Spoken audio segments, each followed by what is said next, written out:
Queridos irmãos, graça e paz da parte de Cristo Jesus, Senhor da igreja, Senhor das nossas vidas. A Ele seja a honra, a glória e todo o louvor.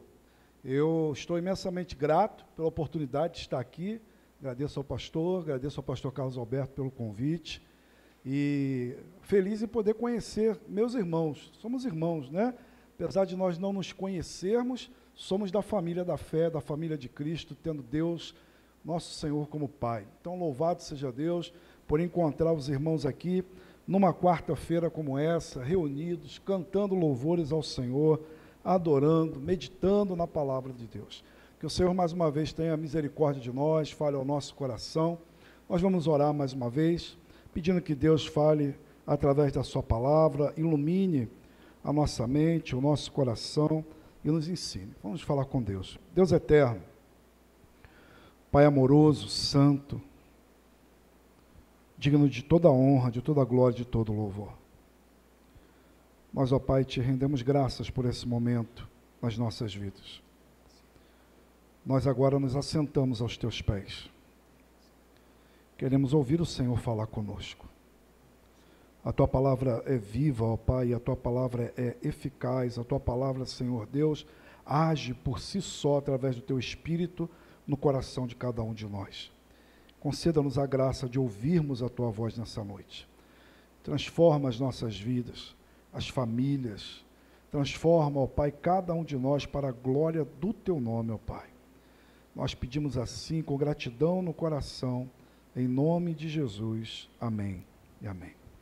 Louvado seja Deus. Vamos abrir as nossas Bíblias no livro de Josué, capítulo de número 24.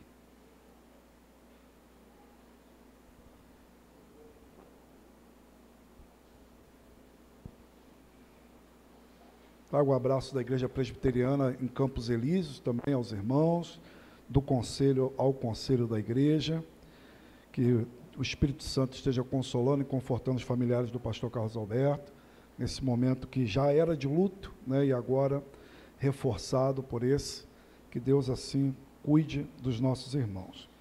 Queridos, nós vamos ler do versículo 1 ao versículo de número 17. Josué 24, de 1 a 17, é o texto para a nossa meditação nessa noite.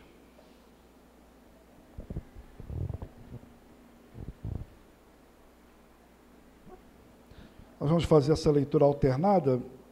A tradução que eu estou usando é a revista atualizada. Josué 24, de 1 até 17, leitura alternada. Eu leio um, os irmãos o outro, e assim nós vamos. Diz assim a palavra do Senhor. Depois reuniu Josué todas as tribos de Israel em Siquém, e chamou os anciãos de Israel, os seus cabeças, os seus juízes e os seus oficiais, e eles se apresentaram diante de Deus.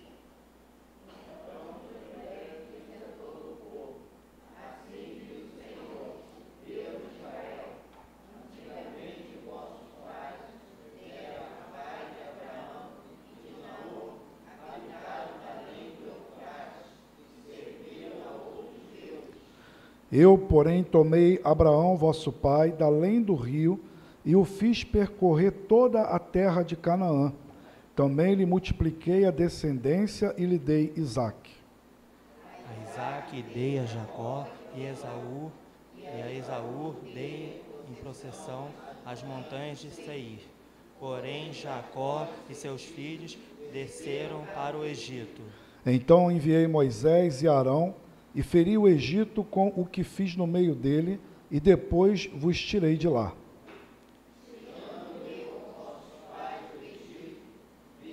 Este ao mar, os egípcios perseguiam vossos pais, com os carros e cavaleiros, até o mar vermelho. E clamando aos vossos pais, o Senhor pôs escuridão entre vós e os egípcios, e trouxe o mar sobre eles, e o mar os cobriu. E os vossos olhos viram o que eu fiz no Egito.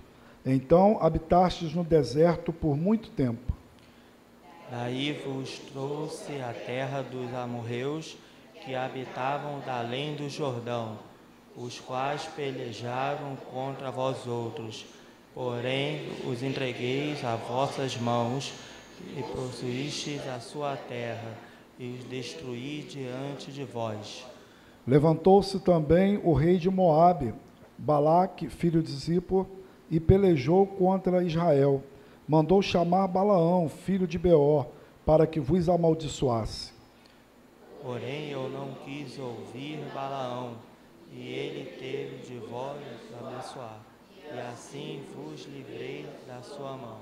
Passando vós o Jordão e vindo a Jericó, os habitantes de Jericó pelejaram contra vós outros, e também os amorreus e os ferezeus, os cananeus, os heteus, os girgazeus, os heveus e os jebuseus, porém os entreguei nas vossas mãos. Enviei espiões diante de vós, que vos expulsaram da vossa presença, bem como os 2 reis dos amorreus, e isso não com a tua espada, nem com teu arco. Dei-vos a terra em que não trabalhastes, e cidades que não edificastes, e habitais nelas. Comeis das vinhas e dos olivais que não plantastes. Agora, pois, temei ao Senhor e servi com integridade e com fidelidade.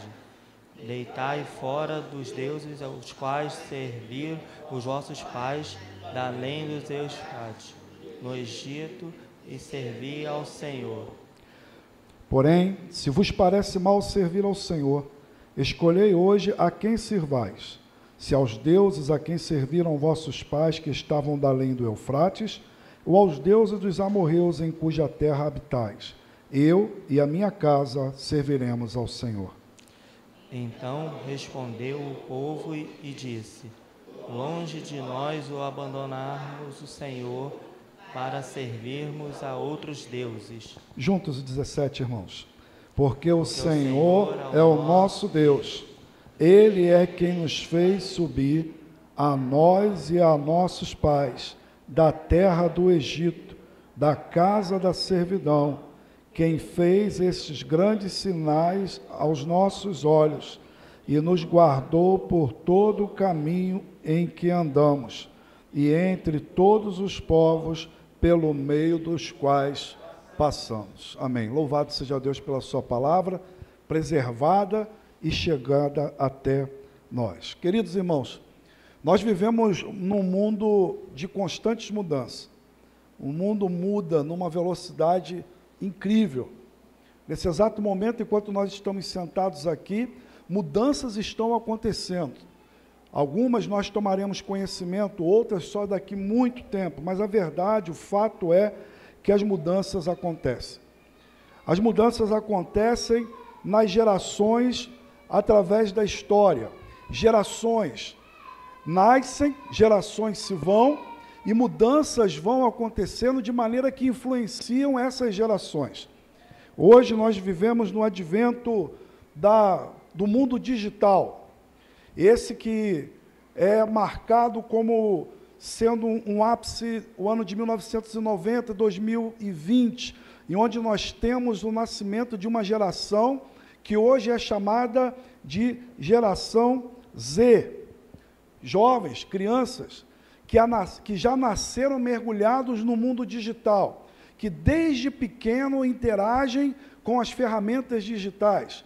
Muitos de nós nos deparamos com vezes em que nós, já um pouco mais vividos, olhamos e vemos crianças pequenas, adolescentes, manejando as ferramentas do celular e tantos outros, de uma maneira que às vezes a gente tem dificuldade em lidar com alguns tipos de aplicativos.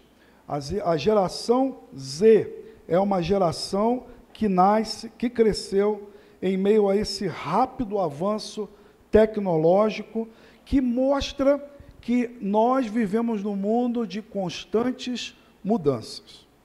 Quando nós nos encontramos, gerações, por exemplo, naquele dia gostoso do almoço de domingo, ou num dia de aniversário, em que nós encontramos pessoas que nós já não vemos há muito tempo, em que está presente, aqueles que têm essa oportunidade, de ter presente um avô.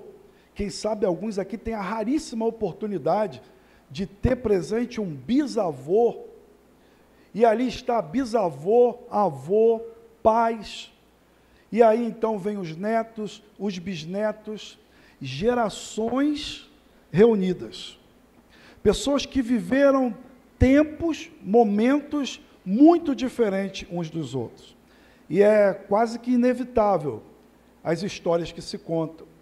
E aí, aqueles mais experientes, o bisavô, o avô, o pai também, muitas vezes, começa com a seguinte frase: no meu tempo. E aí, então, é aquele momento gostoso de ouvir as histórias, aquilo como era a vida dos nossos avós, dos nossos bisavós, dos nossos pais. E quanto mais novos, nós olhamos e nós identificamos realmente como o mundo muda. A grande maioria de nós, quem sabe aqui, passou a experiência que era ficar horas e horas numa fila para poder pagar uma conta de luz. Isso não faz tanto tempo, não faz tanto tempo. Hoje, onde você estiver, tendo internet, você acessa o seu celular, abre um aplicativo e você faz o pagamento de contas. E eu não vou aqui adentrar em tantas outras questões que poderíamos falar do mundo digital, mas é apenas para marcar, para introduzir aquilo que nós queremos falar nessa noite, de que nós vivemos num mundo de constantes mudanças. De constantes mudanças. E o livro de Josué é um livro que fala de mudanças. É um livro que fala de gerações. É um livro que fala de famílias. O livro de Josué é um livro que fala de um Deus que conduz o seu povo em meio às mais variadas mudanças. Certamente que, por exemplo, no mês da família, no mês do lar, uma das frases que mais é repetida, ou um dos versículos que mais se repete em muitos cultos, é essa declaração tão conhecida de Josué, que é: eu... Muito bem. É um texto clássico quando nós falamos de família. É um texto que nos vem logo à mente, ao coração, quando nós pensamos a respeito de família e do mês de família. Interessante pensarmos, irmãos, que ainda que seja essa uma declaração belíssima, ainda que seja essa uma declaração que nós devemos ter em nossos lábios, ela não é a declaração mais importante do livro. Ela não é a declaração mais importante do capítulo. A declaração mais importante, que é base e razão para essa declaração, se encontra no versículo 2, que nós lemos e que diz assim: assim diz o Senhor Deus de Israel. Antes que Josué fizesse a sua declaração, antes que Josué desafiasse as famílias e o povo diante dele, antes de Josué declarar que ele e a sua casa serviria ao Senhor, e antes que o povo dissesse, nós também, Deus falou. E foi o que Deus falou, foi o que Deus declarou, que levou Josué e que levou o povo a fazer a declaração que foi feita ali naqueles dias. Irmãos, o livro de Josué retrata a conquista da terra prometida aos pais, aos patriarcas. Embora o livro tenha o nome Josué, Josué não é o personagem central da história.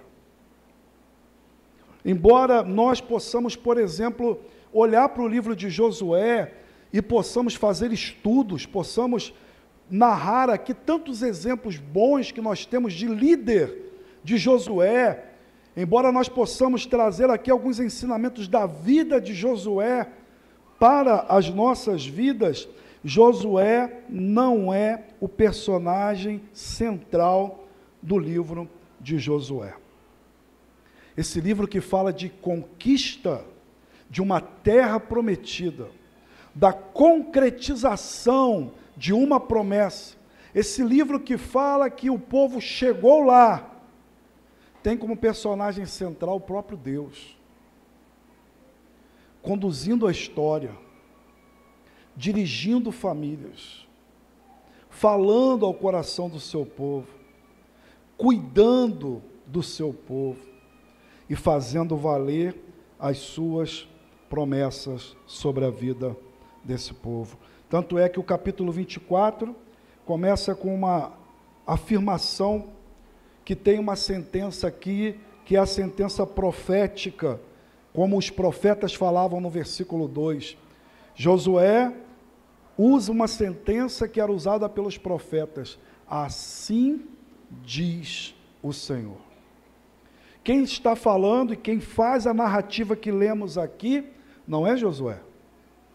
Josué faz como um instrumento humano de Deus. Mas quem está falando é o próprio Deus. E o que há de narrativa aqui, concentra-se naquilo que o Deus da aliança fez. Então, uma das primeiras coisas que nós precisamos gravar no nosso coração para que nós possamos prosseguir nessa meditação é que nós estamos olhando para um Deus de aliança. Nós estamos olhando uma narrativa, um texto que nos conta uma história, que nos fala de cerca aí de 500 anos de história, que conta os atos de um Deus de aliança. O nosso Deus é Deus de aliança. É Deus que fez aliança conosco, na pessoa do seu Filho, Jesus Cristo. O livro, então, apresenta aqui uma visão geral de como Deus tratou do seu povo e como fez valer a sua palavra. A ênfase, então, do Deus que fez, levou Josué a desafiar o povo. Foi Josué ouvindo o que Deus falou, e o povo ouvindo o que Deus falou, é que chegamos aqui então no versículo que lemos: eu e minha casa serviremos ao Senhor. Versículo 1, Josué convoca os líderes do povo, os juízes, convoca todo mundo para ouvir Deus falar. Os chefes das famílias, os chefes dos clãs, são chamados, reunidos, para ouvir Deus falar, assim como eu e como você aqui nessa noite, porque nós cremos que o nosso Deus fala. Nós cremos que o nosso Deus não é um Deus mudo, é um Deus que fala através da sua palavra, fala através do seu Espírito ao coração dos seus. E Jesus Cristo disse que as suas ovelhas ouvem a sua voz. Por isso, então, meu irmão e minha irmã, eu quero fazer algumas considerações aqui nessa noite para a minha vida, para a sua vida, e olhando para a palavra de Deus, entendendo que é Deus falando conosco, assim como foi ali naquele lugar. O tema da nossa meditação é: o tempo passa, famílias mudam, mas Deus permanece o mesmo. Deus permite mudanças, irmãos, e Ele governa sobre elas. O versículo 2 até o versículo de número 13 traz uma narrativa para nós de mudanças. Josué disse a todo o povo: assim diz o Senhor Deus de Israel, antigamente, vossos pais, Tera ou Terá, pai de Abraão e de Naor, habitaram da além do Eufrates e serviram a outros deuses. Eu, porém, tomei Abraão, vosso pai, da além do rio, e o fiz percorrer da terra de Canaã, também lhe multipliquei a descendência e lhe dei Isaque. E aí Deus vai continuando falando a respeito de famílias, gerações, lugares que se sucederam, mudanças que ocorreram. As mudanças ocorrem constantemente. É inevitável. É inevitável. O versículo é um resumo profético da história da redenção, da história da salvação. O que Deus está contando aqui, o que Deus está falando, é a respeito da história da redenção. Desde Gênesis capítulo 3, versículo 15, que nós temos o que chamamos de proto-evangelho, a promessa que da semente da mulher nasceria um que esmagaria a cabeça da serpente. Jesus Cristo vem dessa linhagem. E Deus usa um povo, começa com uma família e vai conduzindo a história através de mudanças. Acontece aqui mudanças dentro de famílias, porque o texto vai nos dizendo que Abraão sai da sua casa, deixa seu pai, sai com sua esposa, nós sabemos, conhecemos a história, junto vai seu sobrinho Ló, e nós pensando e relembrando a história, sabemos que eles vão caminhando para uma terra que eles não sabem onde é, e tudo que eles têm é confiar em Deus, tudo que eles têm que fazer é confiar em Deus, que Deus está conduzindo a história.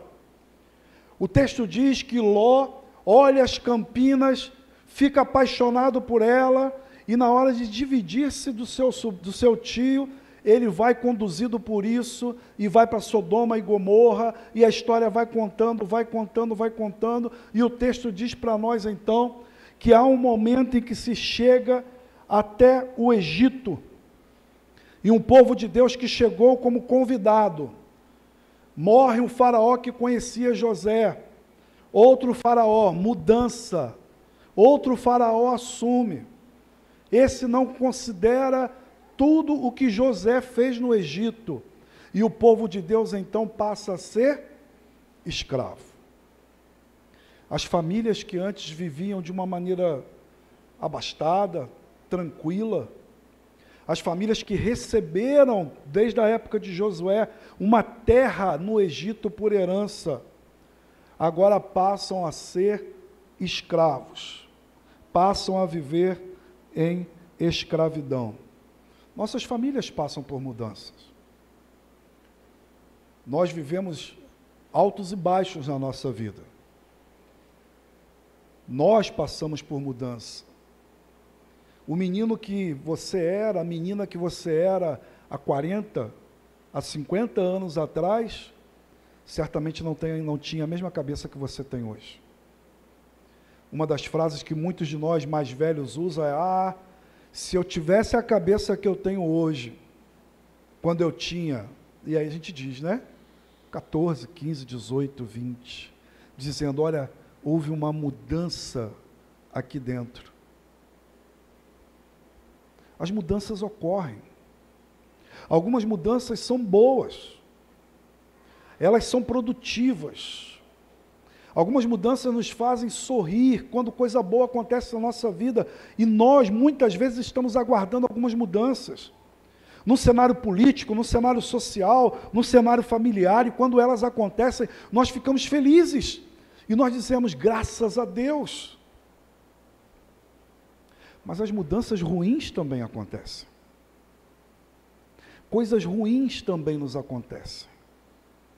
Mudanças ruins também alcançam as nossas famílias.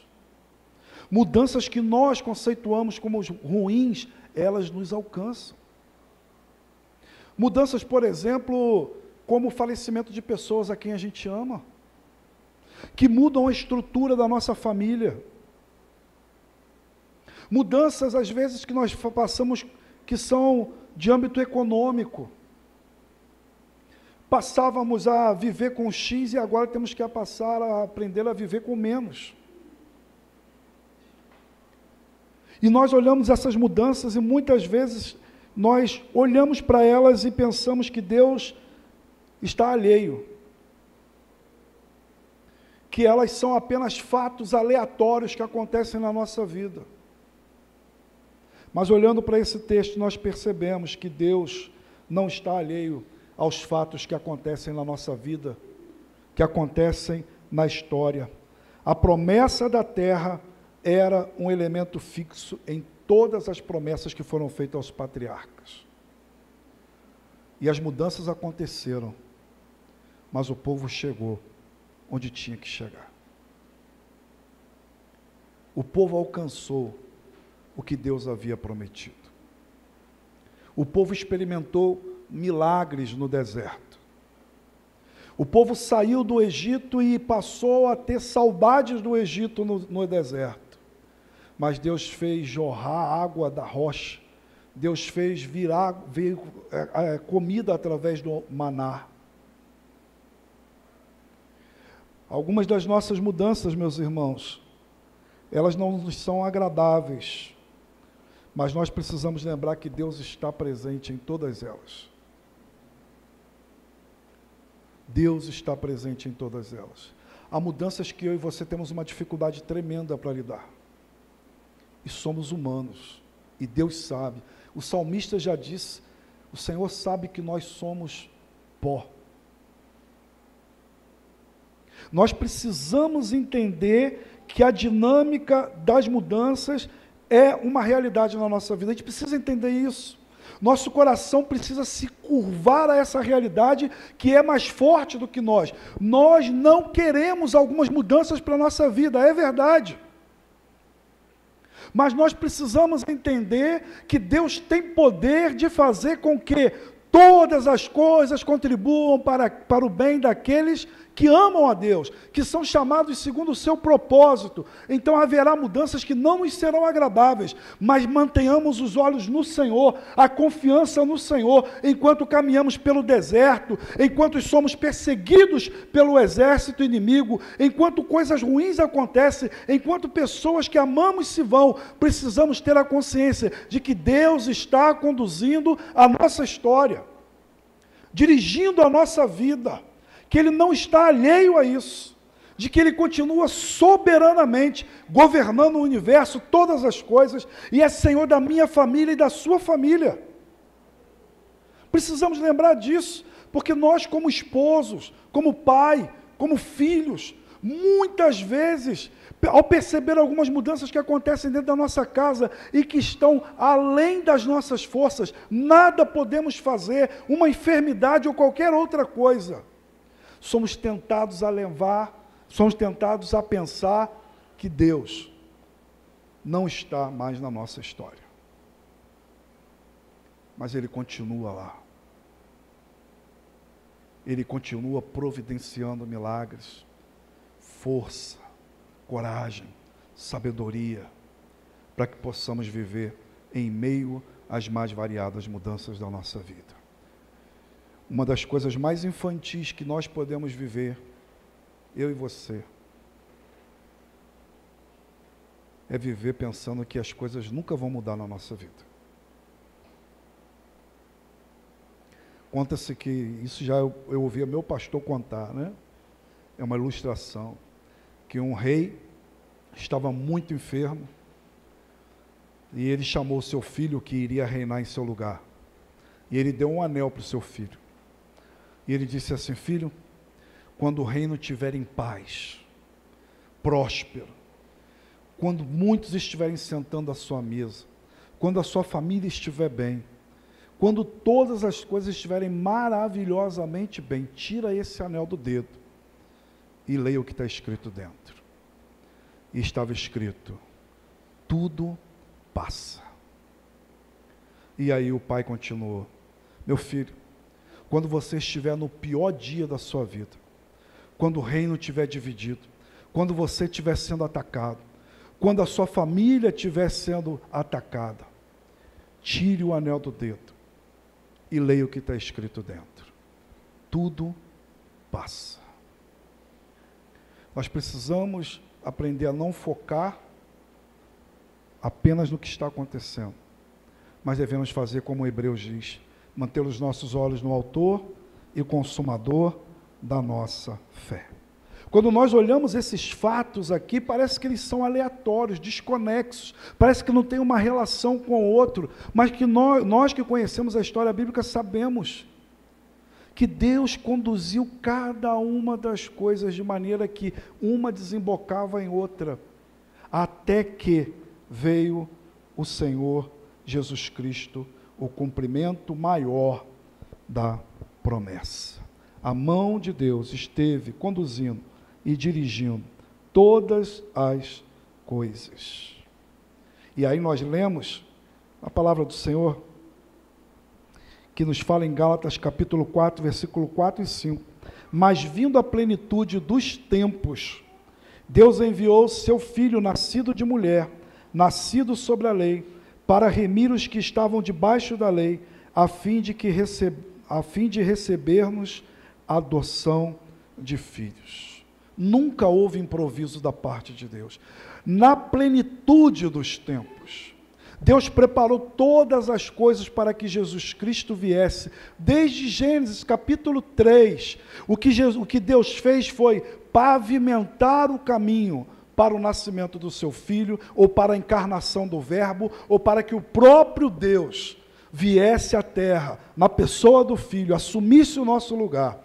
E diz aqui Gálatas que foi na plenitude dos tempos. Deus preparou as leis, Deus preparou o sistema jurídico, Deus preparou uma língua que era a língua grega, Deus preparou Roma como poder político, para que Jesus Cristo sofresse como ovelha muda, para que Jesus Cristo fosse crucificado, para que o seu sacrifício fosse feito em meu lugar e em seu lugar. Não foi por acaso que Jesus morreu na cruz do Calvário. Não foi por acaso que era o Império Romano. Não foi por acaso que os judeus levaram lá. Cada um foi responsável do seu erro e do seu pecado. Mas Deus, dirigindo a história, usou todas as coisas para que na plenitude dos tempos viesse Jesus nascido de mulher e padecesse sob a lei, a fim de que todos nós pudéssemos receber a adoção de filhos de Deus. Então, não se esqueça, eu não posso esquecer, a nossa vida não é levada ao acaso. Deus é o Senhor da minha vida, o Senhor da sua vida. Ele é o Senhor das nossas famílias. Nós precisamos lembrar disso e precisamos colocar constantemente as nossas vidas diante do Senhor. Nossas vidas passam por mudança. Pode ser que eu, amanhã, esteja com uma doença incurável. Pode ser que alguns de nós aqui perca tudo. Pode ser que percamos pessoas que amam. E aí, falando assim, a gente lembra de um personagem bíblico, real, que é Jó. Tudo mudou na vida de Jó, rapidamente. Mas Deus estava com Jó. Mais do que isso, meus irmãos, Deus não só está presente, como Deus não muda. Deus não muda. O texto mostra para nós aqui nesse relato que as mudanças ocorreram, as mudanças geográficas. O povo começa com Abraão saindo de Ur dos caldeus, entrando e caminhando na terra que Deus vai conduzindo. Então, nós vamos tendo mudanças geográficas.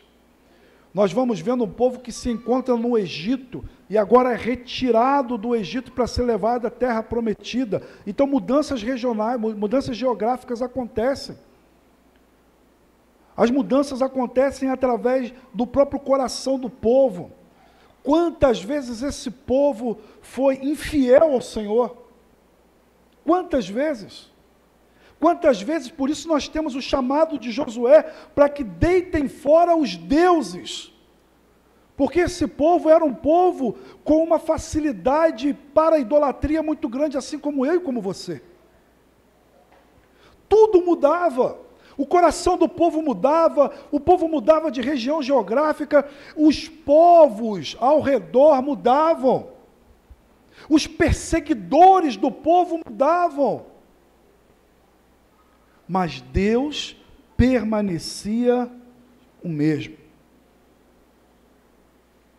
E como é maravilhoso ver isso. Porque apesar do povo mudar, Deus continuava mantendo a sua promessa.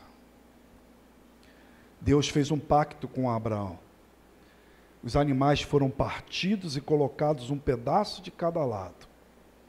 Mas quem passou pelo meio dos animais foi o Senhor. Foi o Senhor. E o Senhor estabeleceu um pacto, uma aliança.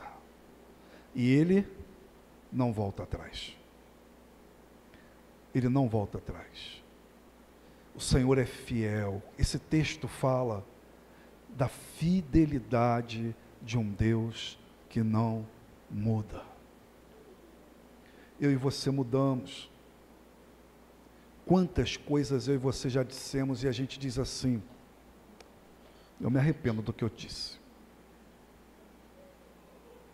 E graças a Deus por isso, que nós podemos nos arrepender.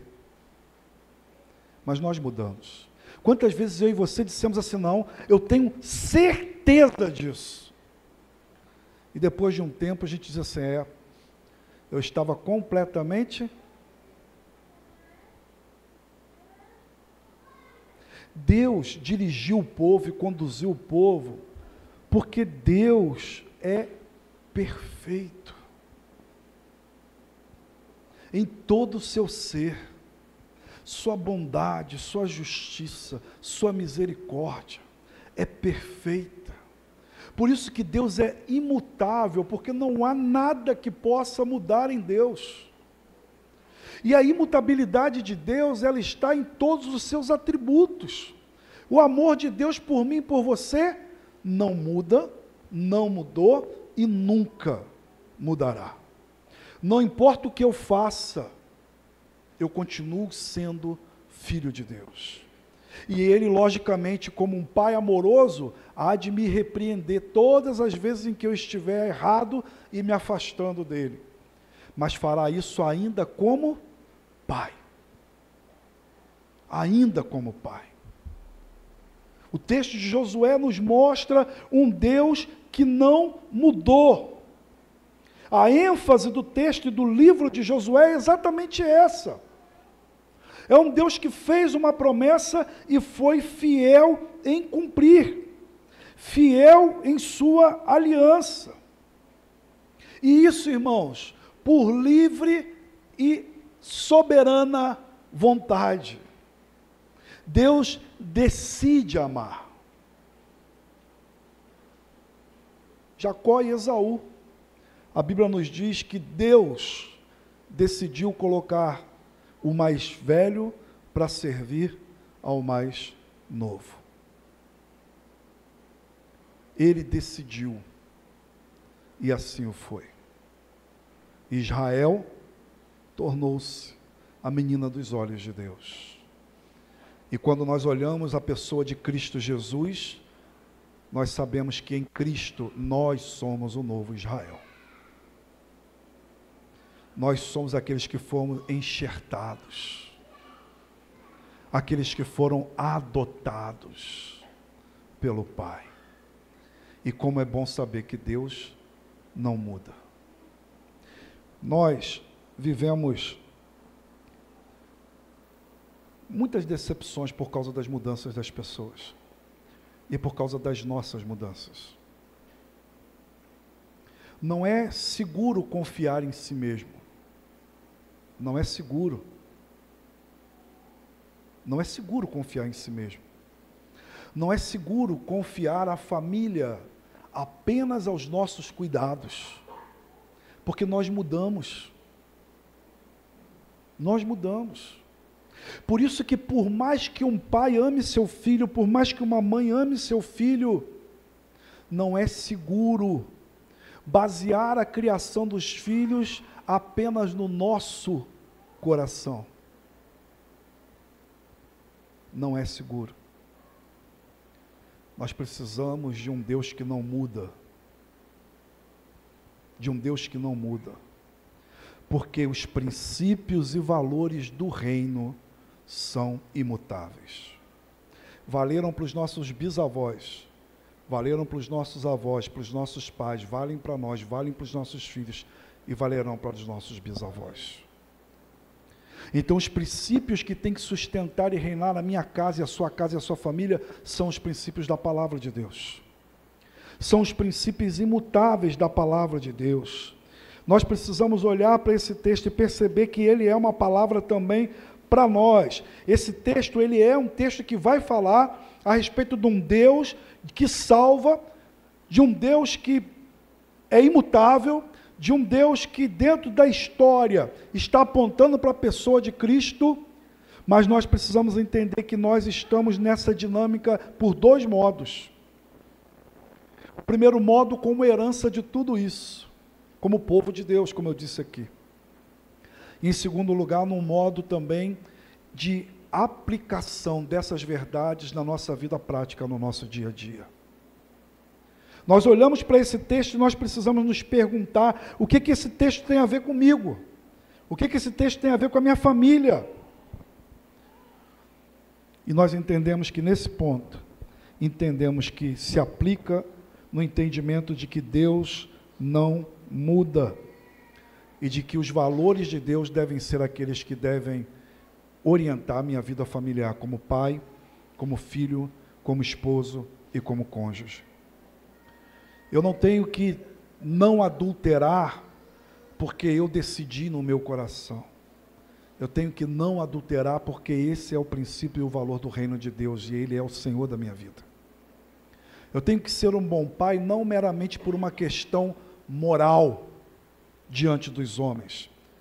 Eu tenho que fazer isso porque o meu Deus é imutável e Ele quis isso quando criou a família lá no Éden e continua querendo isso para a minha vida e para a sua vida. Família é um projeto de Deus, não é um projeto humano.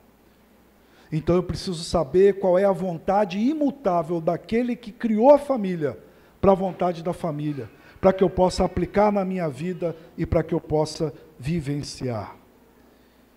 Em terceiro lugar, meus irmãos, nós olhamos aqui que as mudanças acontecem e nós como família passamos por elas e como pessoas passamos por elas.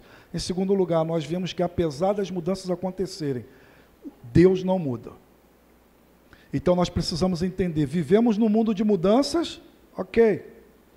Vivemos mergulhados numa cultura de mudanças, ok, é inevitável, estamos nela. Mas as mudanças do mundo, nem todas elas se aplicam à minha vida e à vida da minha família. Precisamos entender isso. Por quê? Porque Deus não muda.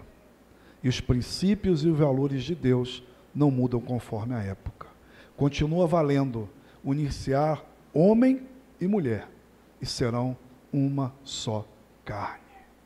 Continua valendo, maridos, amai vossas esposas como Cristo amou a igreja. Continua valendo, mulheres, se submetei aos vossos maridos no Senhor.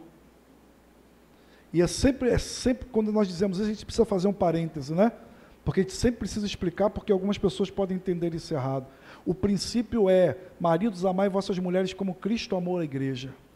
E um homem que trata a sua mulher e que cuida da sua esposa, a exemplo de como Cristo deu a vida pela igreja, certamente jamais subjugará a sua esposa, jamais fará da sua esposa capacho, jamais dirá e fará uso do texto bíblico para dizer, você tem que se submeter às minhas vontades e fazer o que eu quero. Não é isso que a Bíblia diz. Não é isso que a Bíblia diz. O que a Bíblia diz aqui é uma questão de liderança dentro do lar. Mas os dois são iguais diante de Deus. Tudo o que a Bíblia fala sobre honrar o outro, vale para dentro de casa. Então esses princípios devem ficar em nosso lugar. E em terceiro lugar, nós precisamos então responder nessa noite. Nós falamos que Josué faz a declaração, eu e a minha casa serviremos ao Senhor, mas isso foi dito depois de termos essa declaração de Deus. Entenda, antes de nós dizermos que a nossa família servirá ao Senhor, nós precisamos entender quem é o Senhor e o que Ele quer de nós. E o texto vai dizer, porque Josué vai dizer aqui, olha, versículo 14, agora, pois, temei ao Senhor. O que Deus quer de nós? Temor. Em outras palavras, Deus quer que nós saibamos que Ele é Deus e que nós nos comportemos diante dEle como Deus. E o comportamento que o servo tem que ter diante de Deus chama-se obediência. Temos que obedecer à vontade de Deus para as nossas vidas. Você que é filho, você precisa obedecer à vontade de Deus no que diz respeito à sua relação com seu pai e com a sua mãe. Você que é marido, você precisa obedecer a Deus na vontade de Deus para você como esposo. Mulher, a mesma coisa. Pais aos filhos, a mesma coisa. A Bíblia diz: pais, não provoquei vossos filhos a ira. Então isso vale para nós. Devemos cuidar e devemos viver a vontade de Deus dentro da nossa casa. Josué, então, nesse contexto de aliança, ele então chama o povo para temer a Deus e diz assim: deitai fora os deuses, ou os falsos deuses. Nós temos o hábito de acumular deuses. Quantos são os deuses dentro das nossas casas? Desde um smartphone, a uma televisão, dinheiro, carro, tempo. Idolatramos. Colocamos no lugar de destaque o nosso ego, nossas vontades, e servimos a elas. Nós precisamos deitar fora os deuses. E só você sabe qual é, como só eu sei, quais são os deuses que tentam reinar dentro da minha casa. Esses que tentam tomar o lugar de Deus e fazer com que eu obedeça à vontade deles e não à vontade do Pai. Me fazer esquecer que Deus está me conduzindo para a terra prometida. Me esquecer de que desde lá de Abraão, que tem a narrativa aqui, já veio Cristo, e agora eu aguardo o retorno, porque eu estarei com Ele por toda a eternidade. Precisamos deitar fora, Ele exige lealdade e exclusividade. Deus exige isso de nós, lealdade e exclusividade. E é interessante porque o nome Josué, a forma hebraica mais comum é Yeshua. O texto de Josué fala sobre o que significa Deus salva. E Deus nos salva através do seu Filho, Yeshua, Jesus, que nos dá a condição, porque por nós mesmos não temos, agora de obedecer, de servir, de ser chamado Filho de Deus, em Cristo Jesus. A nossa casa precisa estar aos pés do Senhor. Hoje o nosso chamado é para também declararmos, como disse Josué: eu e minha casa serviremos ao Senhor. Entendendo o que isso significa, entendendo quem é Deus, entendendo que em Cristo Jesus nós somos capacitados a ser o pai que nós precisamos ser, a mãe que nós precisamos ser. Tem dias que é difícil, porque somos humanos. Deus não espera de mim e de você perfeição, porque só Ele é perfeito. Mas como filhos de Deus, Ele quer que nós obedeçamos a sua vontade. E eu quero concluir trazendo para o nosso coração, irmãos, o entendimento de que muitas vezes nós lemos alguns textos bíblicos e nós olhamos para ele como se ele só se aplicasse aos de fora. E eles se aplicam a começar em casa. a começar com os de casa. A Bíblia diz, e dá para nós alguns mandamentos que são chamados mandamentos recíprocos, e o próprio Cristo nos deu um. E esses mandamentos devem ser vivenciados por nós que somos cristãos dentro das nossas casas. Jesus Cristo nos ensinou assim: amai-vos uns aos outros. O mandamento recíproco. E na maioria das vezes, quando nós lemos esse texto, nós pensamos no irmão da igreja. É verdade. Pensamos às vezes em alguém de fora do nosso contexto familiar. Também se aplica. Mas é começar de casa. Porque o Deus que disse isso não muda. E a sua palavra se aplica às nossas vidas. Então eu quero pegar todo esse contexto do que nós falamos aqui de Josué, do Deus que não muda, e de cumprirmos a sua vontade para as nossas vidas, e deixar aqui para mim e para você algumas reflexões. A Bíblia diz que nós devemos perdoar uns aos outros. Isso é para começar dentro de casa, meu irmão e minha irmã. Quantas famílias vivenciam dramas terríveis porque nós ainda não passamos pelo perdão dentro de casa? Vamos empurrando para debaixo do tapete, não sentamos para conversar olho no olho, honestamente, e dizer abertamente: olha, eu estou triste, eu estou chateado, eu estou magoado. Algumas vezes nós não damos, dentro do nosso relacionamento, condição para o esposo, para o filho, para o pai dizer isso para nós. Nós não queremos ouvir. E eu pergunto para você: como uma família pode ser feliz se ela não se perdoa? Como? É um princípio básico de um Deus que não muda. Isso aqui não muda. É válido. Foi válido lá, é válido aqui. Nós precisamos aprender a perdoar. Pais magoam filhos e filhos magoam pais, esposos, cônjuges magoam uns aos outros. E a gente precisa acabar com a guerra.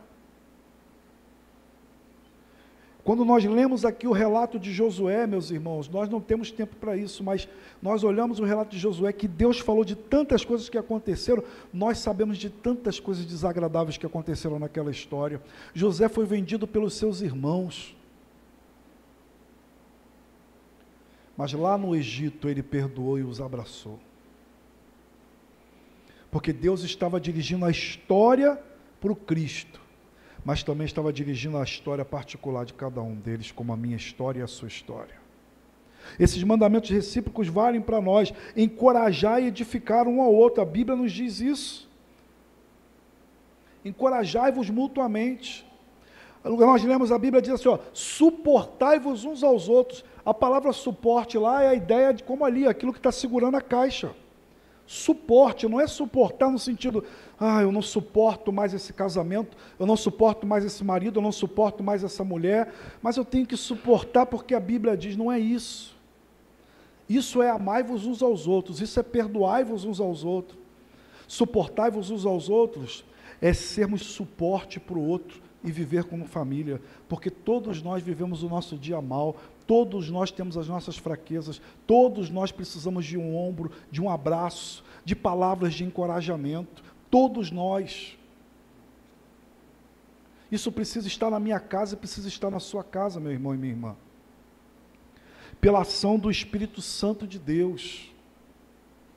Nós precisamos aprender a nos perdoar, a carregar as cargas uns dos outros, dentro de casa. Às vezes nós temos uma facilidade, por exemplo, para pegar um copo d'água para o irmão na igreja, mas temos uma dificuldade para pegar para o pai, para a mãe, para o filho que está na sala vendo televisão e falar assim, traz aí, já que você está na cozinha, um copo d'água para mim. Eu falo assim, abusado. É nosso irmão, é nosso pai, é nosso cônjuge. É para quando nós nos levantarmos e falar assim, eu vou lá na cozinha, você quer alguma coisa? É para fazer carinho no pé, é para fazer uma massagem no pé do outro. É para sentar e ouvir como é que foi o seu dia. É para abraçar, porque nós conhecemos um ao outro e às vezes a gente olha e fala assim, ele ou ela não está bem. E às vezes a gente vai perguntar, fala assim, o que foi? Não, nada não. Tudo bem, não quer falar. Mas nós podemos abraçar. Nós podemos dizer, ó, se você quiser falar, conta comigo, eu estou aqui. Isso é viver em família. Isso é ser família da aliança. É uma família que age como Deus age comigo e com você. Deus não muda. Ele perdoa, Ele ama, Ele nos sara e Ele nos cura.